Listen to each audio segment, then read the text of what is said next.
I want to see if we can maybe do something different in this particular debate today, because these debates are always characterised by real polarisation. On one side, of course, we've got people who are passionately unionists who want to put the case. Of course, we here want to put the case for the independent Scotland. So I'm going to see if there's any place where we can agree, where we can maybe even set a set of principles where we can engage in this debate based on something that's approaching a consensus around the language. Now, I might not be successful, Mr Deputy Speaker, but I'm going to give it my best shot and just see how far we get with this. So I'm going to propose a few assertions just to see if the House will agree to them. And the first one I'm going to say is that Scotland would be a successful independent country.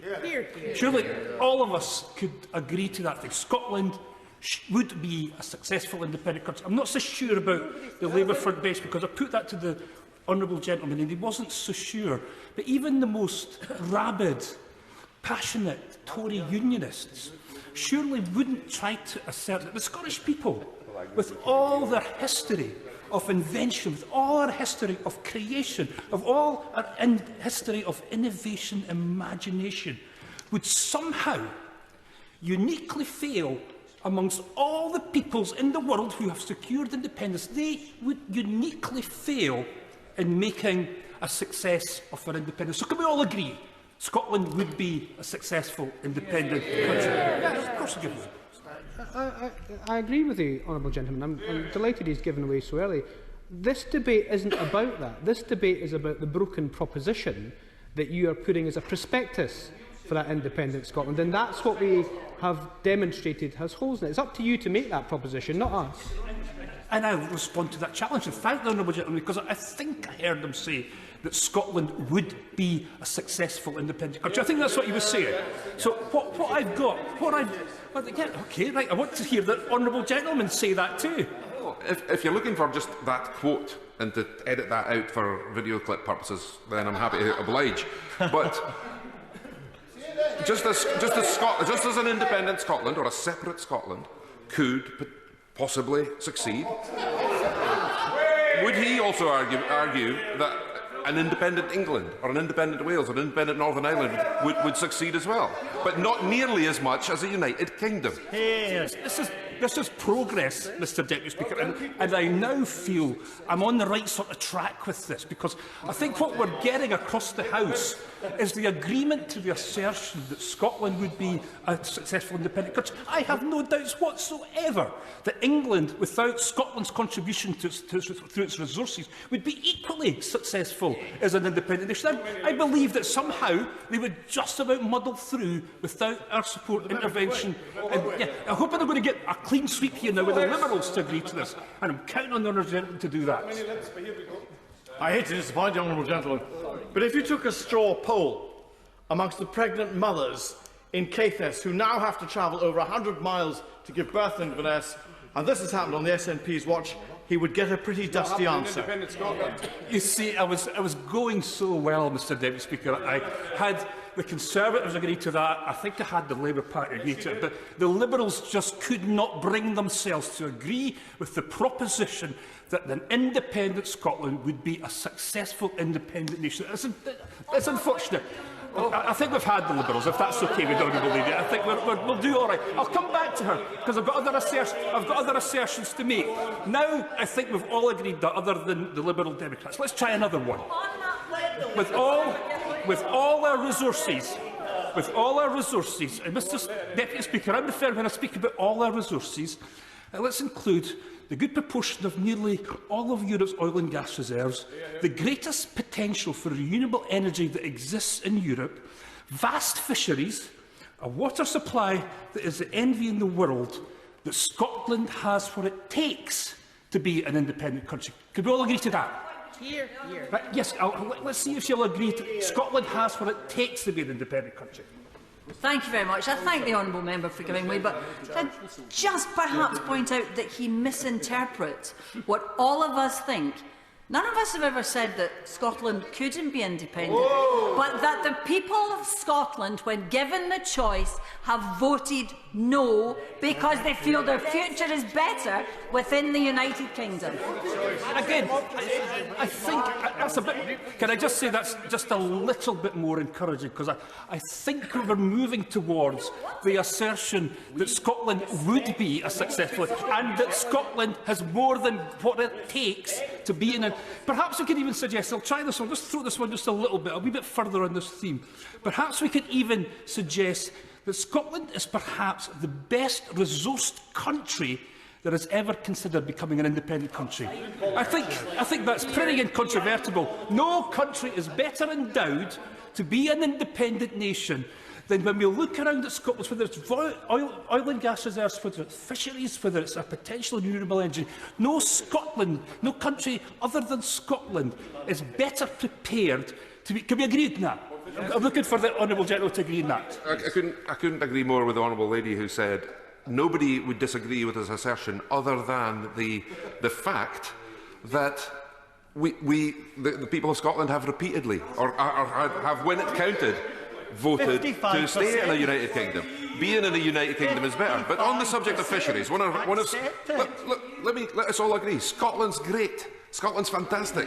Scotland within the United Kingdom is even better. Even better, yes. But will he confirm that an independent Scotland, under the SNP's proposals, when he talks about fisheries, would be to rejoin the EU and therefore rejoin the common fisheries policy? I'm so grateful to the honourable gentleman for raising the EU, because what I want to say now, and I'm sort of suspecting that I'm not going to get the same range of agreement around the House when it comes to this particular assertion. But what I'm going to do, let's see if we can agree to this one. That the only way for Scotland to be a member of the European Union is to become an independent nation. Can we all agree with that? No. I'm seeing a couple of no's, mainly again from the Liberal Democrats, who I have to say, Mr Deputy Speaker, I'm very, very disappointed when it comes to this. I thought I would have had a more encouraging response from our Liberal Democrats. This is not what I want to do. I thought I was going to stand up here today and I was going to find agreement across the House. And I have to say, where I thought I was making a bit of progress with that, it's sort of disappearing a little bit. But I'll try once again, Mr Deputy Speaker, to see if I can do it. I mean, all I want is for everybody to agree that the only way that Scotland could be a member of the European Union is through being independent. Now, we know that because they're all parties of Brexit now. They all want to make Brexit work. Now, I don't know how you do that. I don't even know if it's possible to make Brexit work. I think it's almost designed not to work, because it's not any sort of economic strategy. It is an ideological mission. And I'm not entirely sure that you could make an ideological mission like Brexit works, but they want to make it work. So we're left with a situation that the only way, and I don't see how this is uncontroversial, the only way that we could make Scotland a member of the European Union is as an independent nation. And we know the Scottish people want that. We know that because that's what they voted for. We're going on about democracy here. The Scottish people voted with an overwhelming majority to remain in the European Union. And every single subsequent poll since then has shown that the Scottish people want to rejoin the European Union. So let's all agree. No, I've given way to the honourable lady before. Let's all agree that the only way to do this is in the European, a member of the European Union. I'll try another one. I'll just see. And this one's probably not going to get there with my colleagues, but I'll see what we can do. The only way for Scotland to get the government that always votes for is as an independent nation. Can we agree with that? The only way we'll always get the government we vote for is an independent. Now, occasionally, in the past, in my time as an MP, the government, well, he says this makes sense. Well, when I was elected in 2001, Scotland voted for Labour. It got the government that it wants. But since 2010, Scotland has never had the government that it's voted for. So what I'm saying, and it's uncontroversial, the only way for Scotland to get the government that it always votes for is as an independent nation. Now, I thought we might have a little bit of difficulty with that one, but it's not too bad. So I'm a bit more encouraged. So I'll see how much more we could get out of this thing.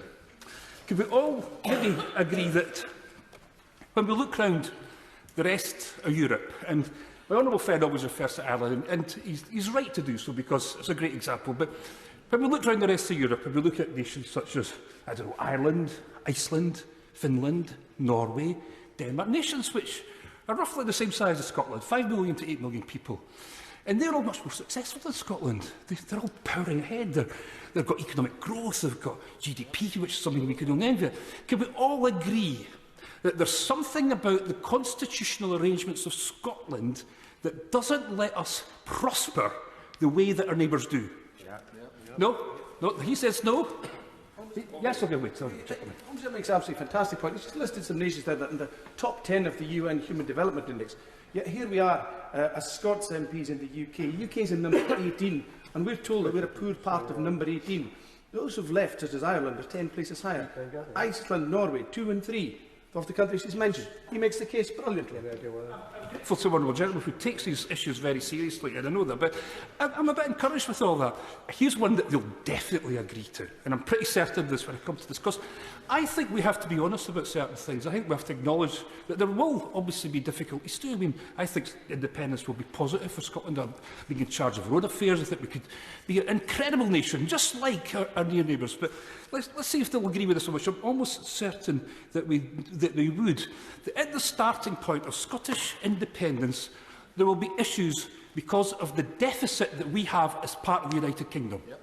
You can all agree with that. I mean, like, there's no objection from the Conservative benches with that one. So, but could we also then agree that the way to resolve this deficit, as it's so called and has been demonstrated by colleagues, is to remove the conditions that create it?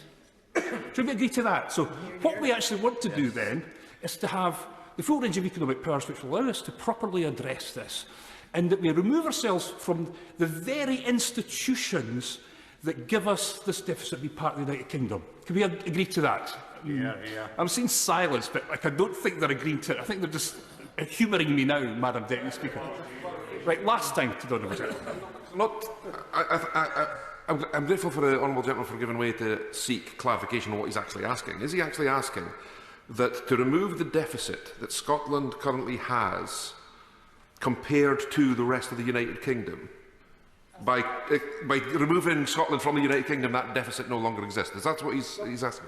What I'm doing is maybe putting the other way around for the honourable gentleman. It might be easier for him to comprehend and understand. We have this notional deficit as part of the United Kingdom. As part of, and I think we're all agreed that all these other nations are powering ahead of us. But we're not. We've got, according to the honourable gentleman, a deficit, which apparently means we can't be independent. But we've got that deficit because we're part of the United Kingdom. Now, what strikes me as the logical course of action when it comes to this is to extricate ourselves from the conditions which have given us this deficit.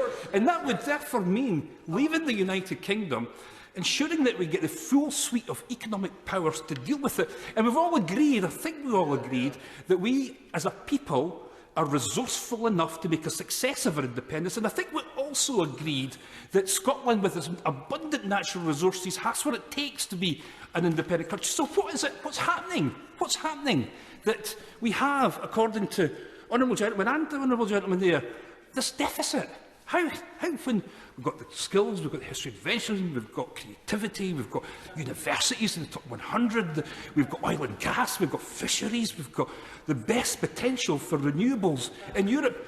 Why have we got a deficit? Now, I don't know, it's maybe I'm just not getting it, but I seem to believe and sense that it's to do with the constitutional arrangements that we find ourselves in. Now, I don't think I did too badly with all that. I think we got rough agreement on a lot. So, like, if we park all of this, and please, I never want to hear anybody suggest ever again that our nation, the people of Scotland, are somehow too wee, poor and stupid to make a success of it. Never again. Right, they're saying our words. Right, what I'll say to the honourable gentleman, right? Okay, here's my... I'm hearing him clearly. What I'll say to the honourable gentleman, I will make sure that no one in the Scottish National Party utters it again. Can he do the same for his party, and he perhaps for the same as that? Let's never hear again a suggestion that will be the case. But anyway, we have agreed that there's a ground. I think that was useful. That was a useful kick around. So if we've agreed that all these things, what do we do now? How do we have the debate about going forward? Because we have to have this debate. I know people have knocked about opinionable figures, but when we're at 50-50 in the polls, it has to be resolved. It's intolerable that it isn't resolved. And we cannot continue with a future like this. We have to resolve this as an issue. And I know everybody says 2014 we had a referendum. Yes, we had a referendum. But like Scotland in 2022 is an almost different country entirely from 2014. The United Kingdom is unrecognisable from 2014. We have consistently and continually elected governments with a commitment to hold a referendum and to move towards independence. We're all here as representatives of that very mission. So we have to resolve this. So my last plea when it comes to all of these things is demonstrate, let's all demonstrate to the Scottish people that we're not some sort of hostage within the United Kingdom, that we are the equal partner that everybody talks about, that was described so eloquently during the last independence referendum, during the campaign, that we were to lead Scotland, as my right honourable friend said. These were all the things. So let's test this. Let's have this debate, because all the pillars of the Better Together campaign, the things that sustain this tent that they put under, the tent that accommodated both Labour, both Tories, which was so catastrophic for the Labour Party, the fact that the Honourable Gentleman's the only member of the Labour Party here, dreadful for them, a terrible experience for them.